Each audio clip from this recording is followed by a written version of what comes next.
میرا پہلا ناول چھپا تو میرے اسٹوڈنٹس بہت ایکسائٹیڈ تھے. ایکسائٹیڈ اس بات سے، اس احساس سے کہ ان کے ٹیچر جو ہیں وہ ایک ناولسٹ ہیں. تو مجھے احساس ہوا کہ نہیں، اچھا بچوں سے یہ احساس ہوا کہ ناولسٹ ہونا بڑی بات ہے. بہرحال جو ہونا تھا ہو چکا. تو بالخصوص ایک لڑکی ایک بچی جس نے اظہار بھی کر دیا کہ وہ بہت اینکشیس تھی میرا ناول دیکھنے کی، پڑھنے کی. وہ 7ویں 8ویں کلاس میں تھی شاید. تو کہنے لگی سر مجھے آپ کا ناول پڑھنا، مجھے اپنا ناول دیں. میں نے کہا دے تو پتہ نہیں سکتا ہوں یا نہیں، لیکن یہ ہے کہ میں آپ کو دکھا دوں گا. اگر آپ نے اسے پڑھنا چاہیں گے تو پڑھنے کے لیے بھی لے لینا. بہرحال وہ میں نے اسے ناول دکھا دیا. بہت خوش، بہت ایکسائٹیڈ. کتاب صفحوں کے اس طرح سے پلٹنے لگی. پلٹنے کے بعد سر یہ آپ نے لکھا ہے؟ میں نے کہا جی میں نے لکھا ہے.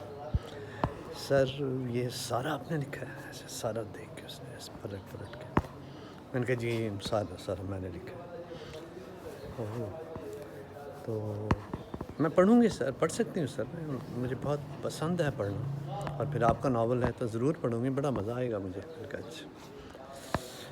تو سارا ناول دیکھ کے الٹ پلٹ کر کے صفحے الٹ کے کہتے سب آپ نے لکھا ہے؟ میں نے کہا جی سب میں نے لکھا.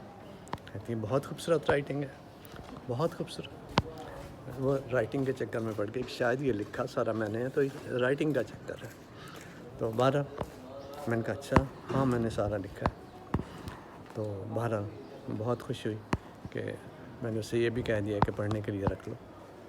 بہرحال انڈرسٹینڈنگ، وہ ایک انٹریکشن اس طرح کا بھی ہوتا ہے کہ ہم کچھ کرتے ہیں اور اسے کس طرح سے سمجھا جاتا ہے، خاص طور پر ان چیزوں کے بارے میں جن کے ساتھ پبلک کا رابطہ نہیں ہے زیادہ، بہت کم ہے. اس میں ناول بھی شامل ہے. Thank you.